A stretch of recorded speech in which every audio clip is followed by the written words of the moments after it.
to go the extra mile.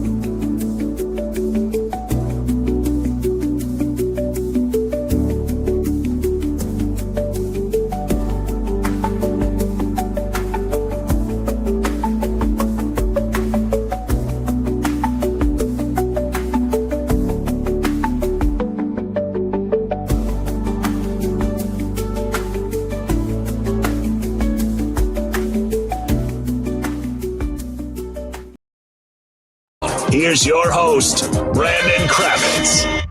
Yeah. Welcome to the show. We are live on 96.9 The Game, streaming everywhere on the iHeartRadio app. You are in the zone. The show of the Orlando sports fan. Your host, Brandon Kravitz, here, joined by my co-host and producer. He is Sweet Tea, Tyler Karen. You can hit us up on the Mills Air text line at 50857. Our prize today, we have Orlando City soccer tickets to give away. That match coming up in 5 days over at Inter & Co Stadium.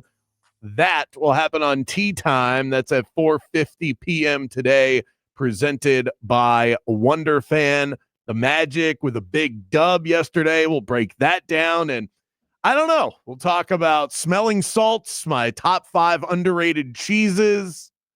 I don't know. Anything else on the docket today that we should discuss, Sweet Tea? This is one of the days where we really got to reach. I mean, this is a July show in the middle of March, written all over. Not too much going on.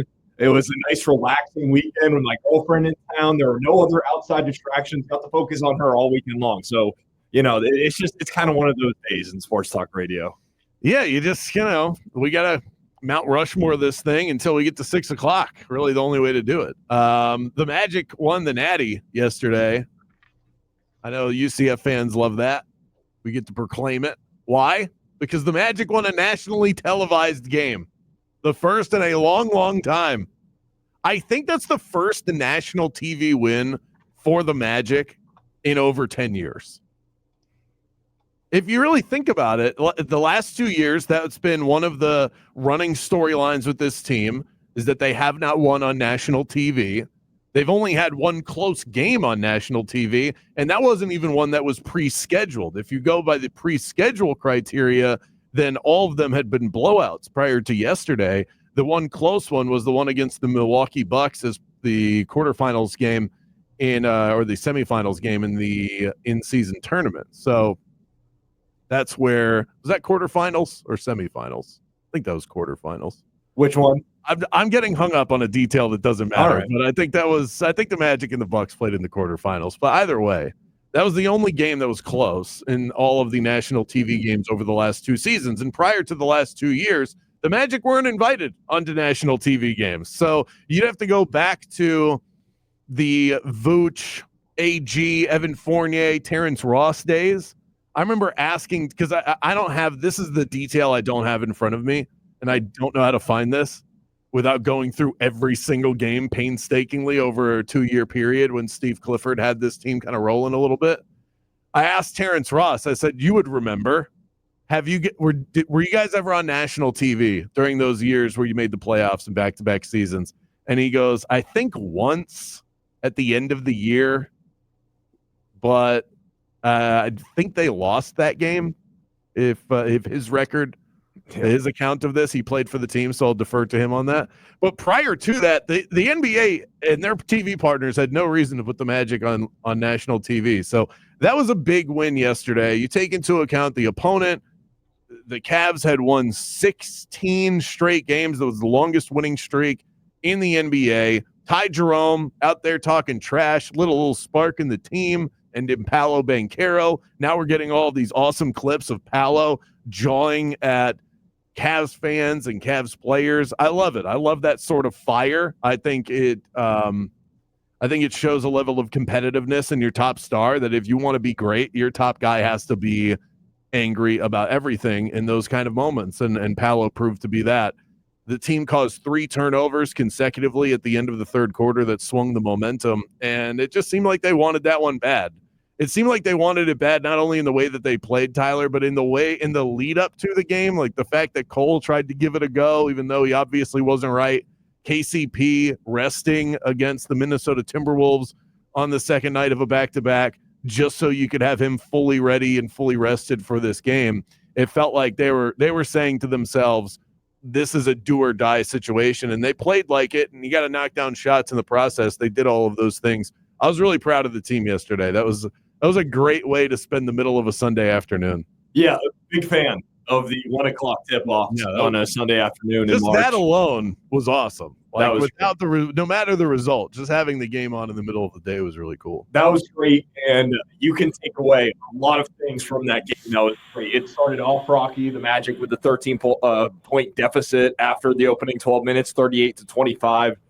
Able to climb out of that. You were able to withstand some Cavs runs, some Cavs momentum. You obviously got the jawing back and forth between Paolo and Ty Jerome, where the Magic went on to outscore Cleveland by 17 points or whatever it was from that moment on. Thank you very much, Mr. Jerome.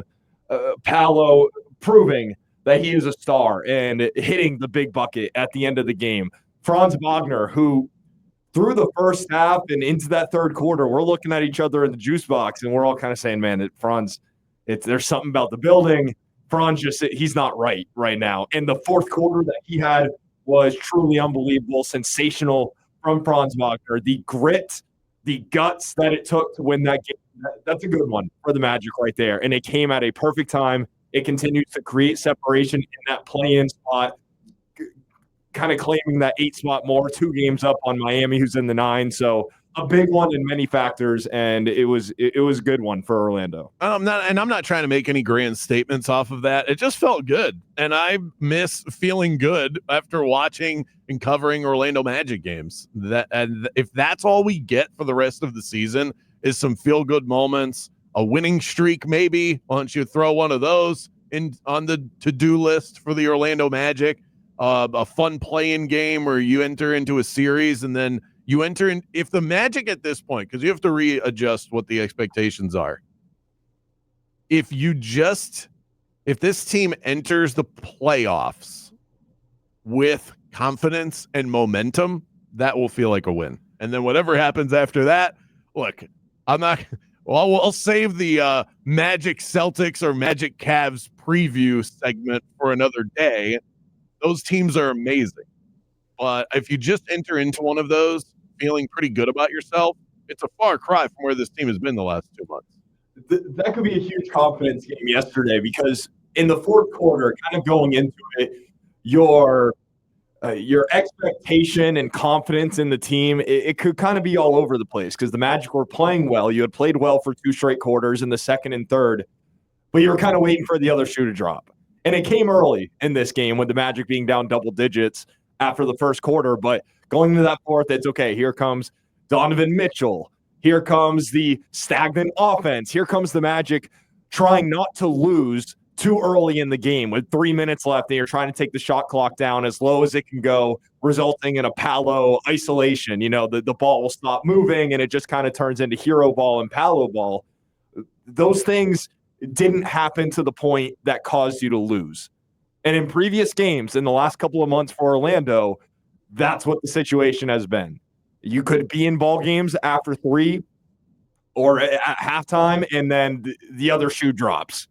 And it's the quote-unquote true colors of this team might show, where you're not ready to finish those games. You're not capable of finishing those games. The fact that the Magic were able to do it is promising, and to do it against the best team in the East, that's a promising sign and a confidence boost that this team can carry over through the last 11 games of the season. Yeah, amazing to think that that's all that's left in the regular season, but we're counting the days and getting to the portion of the season that really matters and get done this month of the NBA season. This isn't just Magic related. I am as avid an NBA viewer as you will find. I am burnt out on the league at the moment. It's just there's so many bad games right now. There are so many teams that have mailed it in. You never know what to expect night to night, and I don't mean that in a fun brackety kind of way that we're going to get to in a second. It's just like this. There's this crawl to the finish line because you know who the good teams are. You have that all figured out. There are a couple of teams that are racing for a playoff spot, but some of those teams don't even want it. And this is the case every year. This isn't anything new. So I'm definitely looking forward to getting past this mid-March portion where I have a lot of attention on college basketball, get to the games that actually matter. Shout out to Austin on Twitter, by the way. This was a tweet that was I was tagged in from Jake, who responded. He tagged you and Ben, who are that's our crew in the juice box. Austin said, I said, screw the ABC call. Give me the boys in the juice box. That's my guy, Austin, on the on Twitter. So appreciate that. Appreciate you guys tuning in. Hopefully we were able to raise the tide of our listening audience yesterday, because from what I read, I wasn't listening to the broadcast on the national feed because we're doing the local stuff, but people were not over the moon. But you can always sync up the radio call with a game that's on TV, and we'd be happy to have you in the juice box. Okay, so Tyler, the reason for the season. Get giddy, my friend. The brackets are revealed. I sat back. I felt like you last night. I cracked open a beer, 6:30 at night. Don't judge. That's a good time to do it. Turned on CBS, and there it was, the reveal of the brackets. And we will have all of the analysis that you could ever want today, tomorrow, Wednesday, all of that. Now, the first bit of news that we have to discuss here is UNC. UNC makes it as the final entry. One of the guys that was on the selection committee is the athletic director of the Tar Heels, which does look a little goofy when you read the headline. But according to his own account and those that were in the room, he was asked to recuse himself. So I think it's more of a funny headline than it is a reality of the reason why this happened. Explain this to me, Tyler. First of all, who are we leaving out? I'm seeing West Virginia, Indiana. So what? Why are people up in arms about this? This is UNC getting a first four bid, which I find very entertaining. I have no issue with this whatsoever. Are you in agreement? And why are people so upset about this? That is the biggest lack of justice that I can recall in March Madness bracketology right there, is North Carolina getting into this field.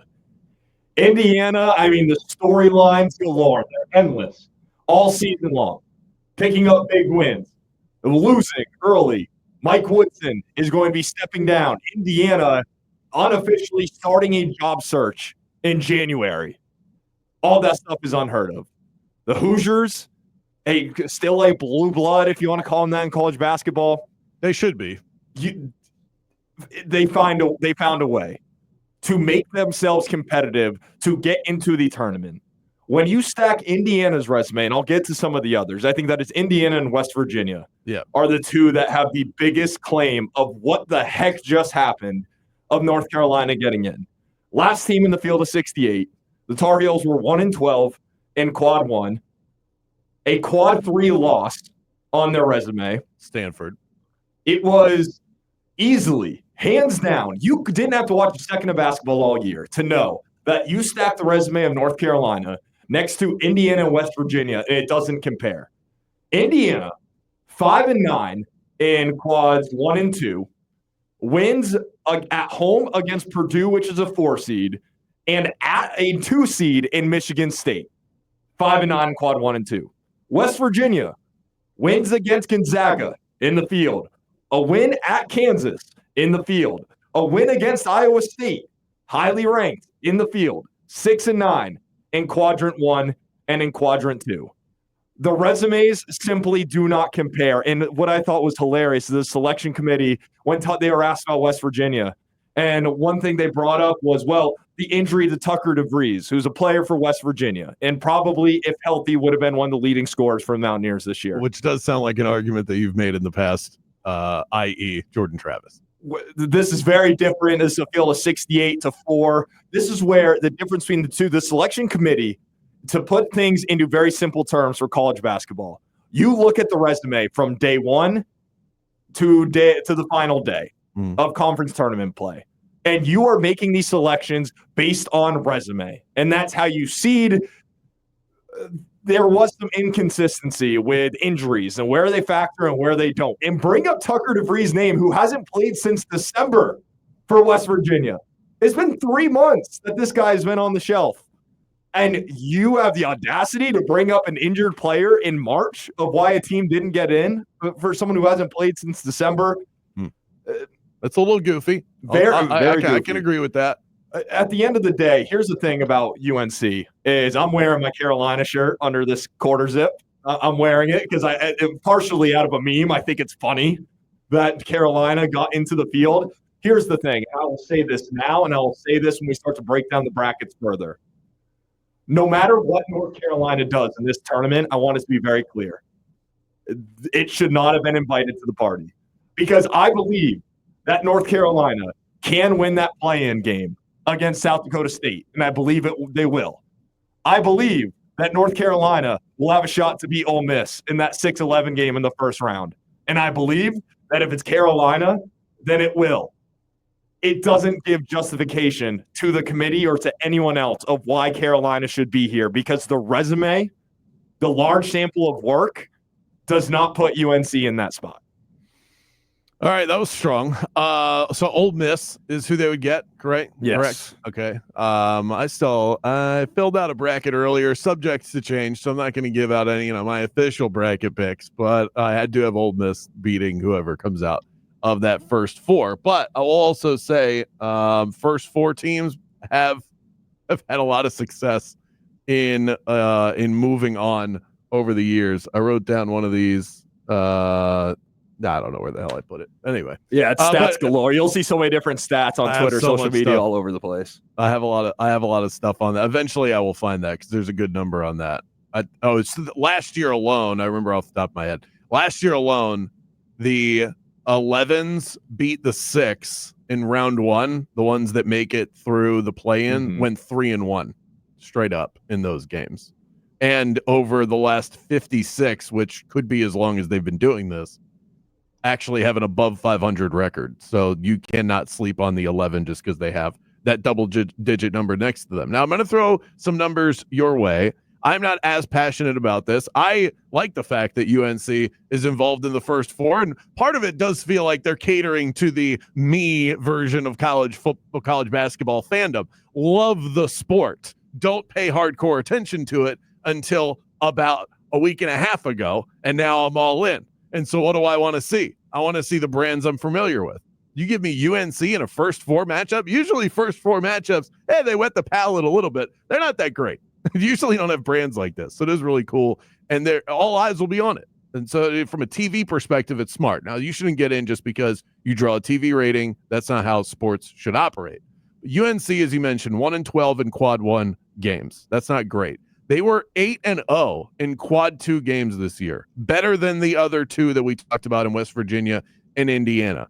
They had a net rating of 36th in college basketball. That was higher than West Virginia and Indiana. UNC was also 8-2 in their last 10 games. So they finished strong, and those two losses were to Duke, the number 1 team in the country. Is that enough to make you say, hey, maybe UNC, it wasn't that egregious that they let this team into the dance? No, because it's not about how you're playing now. Again, this isn't college football where the subjectivity of it all factors in a bit more than you have. Nothing is clean cut because there's so many different leagues and conferences and different strength of schedule and strength of opponent. All that factors into this. But North Carolina, even with the 2 losses being to Duke over the last couple of weeks, that shouldn't be a tip of the cap to why Carolina should be in, because it is a whole sample worth of work. It's the same reason of why I don't see Carolina, they're hot right now, so it should get in. It's the same reasoning as of, Auburn has dropped 3 of its last 4. Auburn is still the number 1 overall seed, and rightfully so, which we can touch on in a second as well. You don't take what you see right now and factor it in. If it boosts resume numbers, great. Then it's reflected in the resume. But you can't factor in a team is hot right now, so they got in. But why? It is subjective. If it wasn't subjective, then there'd be no argument. It would be they plugged it into a computer. UNC is in. But there's more objectivity to it. There are more stats, facts, and figures that you can follow than a trend of a team is playing well right now. If a team can play well right now and look like one of the best teams in the country, or look at Michigan, for example, a 5 seed that just won the Big Ten. Michigan is playing the best basketball of anyone in the Big Ten. It was reflected in the tournament. You're still a 5 seed. While Wisconsin, the team you just beat, is a 3 seed. Michigan's playing better than Wisconsin right now. But when you look at everything, the entire sample of work, Wisconsin has been the better seed. They've been the higher seed. When you look at UNC compared to Indiana and West Virginia, the resume will tell you that on the full sample, those two teams have been better than UNC. So you think the fix was in? I mean, yeah, the fact that it's the athletic director is a member on the committee, and even though he's not involved in the decision, I mean, the selection committee does relationships, do they rub off on one another? I don't know. It's a difficult thing to do. Well, and I think that would be it, because he wasn't involved in the conversation. I believe that wholeheartedly. But that guy's about to walk back in the room, right. And if I like you and you're about to walk back in the room, I want you to know, hey, I voted for you, buddy. At the end of the day, you can think of not every tournament game is a quad 1 game, but you have 12 losses to just 1 win in quad 1 games on a season. You don't belong in this field. Simple as that. 12. You can. I don't know if there's been a team with 12 quad 1 losses to make it in the past. I don't have those numbers in front of me, but I bet if that is the case, then that team had more than 1 quad 1 win to its 12 losses. By the way, because this is a phrase that we use a lot and will use a lot more now that the tournament is here, quad 1 refers to it is home games against RPI ranked top 30 teams, neutral site games if the team is inside of the top 50, and away games if the team is in the top 75. That's what quad 1, if you ever hear that, that's what quad 1 refers to. So if you're at home, they have to be top 30, neutral site top 50, away game top 75. That's what that refers to. And Auburn ran away with it in terms of those quad 1 wins. 16-5 was their record. Houston, Michigan State, Kentucky, Alabama, Michigan, Tennessee, those are the top 7 in terms of quad 1 wins. And let me correct myself. I got my numbers jumbled here. Indiana, 4-13 in quad 1, 9-13 in quad 1 and 2. I got my numbers mixed up. However, still goes to prove Indiana's 4-13 in quad 1. It stacks up better against UNC's 1-12 record in quad 1. I wanted to clear that up. Okay, before we break, we got our first 4 things coming up. A load more to get to. The Cincinnati Bengals going all in on offense. The Players' Championship up in Ponte Vedra Beach, which closed down shop this morning. So it's cool to have that going on. Give me your take on Auburn being the number 1 overall 1 seed. Do you think they got it right? Yeah, I think so. Because, again, it's a full season sample size. So Auburn's quad 1 record of 16-5. It was the most quad 1 wins in college basketball this season. Actually dropped a quad 1 game because of how the ranking shaked out in the end, because this is tracked from day 1 until the final day. Things can move with a snap of a finger. So you lose a quad 1 game, it does not set the record for most quad 1 games heading into the tournament. Kansas still does hold that record. But Auburn, most quad 1 wins, 16-5. The next closest is Houston at 14-3, and I'll get into some of the other 1 seeds. Auburn was number 1 in wins against the bubble, 2 in strength of schedule behind only Alabama. And looked at, this is where not all quad 1 games are created equal. These are the teams, the 4-1 seeds, Auburn, Houston, Florida, Duke, against ranked opponents at the time of when these teams played. Auburn was 11-5 this season against top 25 opponents. Houston, 5-3. Florida, 8-2. Duke, 3-2. So not only does Auburn have the best quad 1 record, also a significantly better record against top 25 opponents overall in the season. Their quad 1 games should rank a little bit higher than what some of the other teams that are in consideration. The stronger end of quad 1, essentially. However, if you had to say, hey, here's a couple of bucks, convince me why Duke should have been the number 1 overall seed. Convince me why Houston should have been number 1 overall seed. Convince me why Florida should have been number 1 overall seed. All 3 of those teams beat Auburn on the season. When you start to dig in, it makes it really tough in terms of picking a champion, but we do what we must. Up next, first four things, a thrilling finish up in Ponte Vedra Beach, and baseball is underway. But first, the latest on the Orlando Magic. With today's Magic Minute, I'm Jake Chapman. The Magic finished off their 5-game road trip with the win of the season.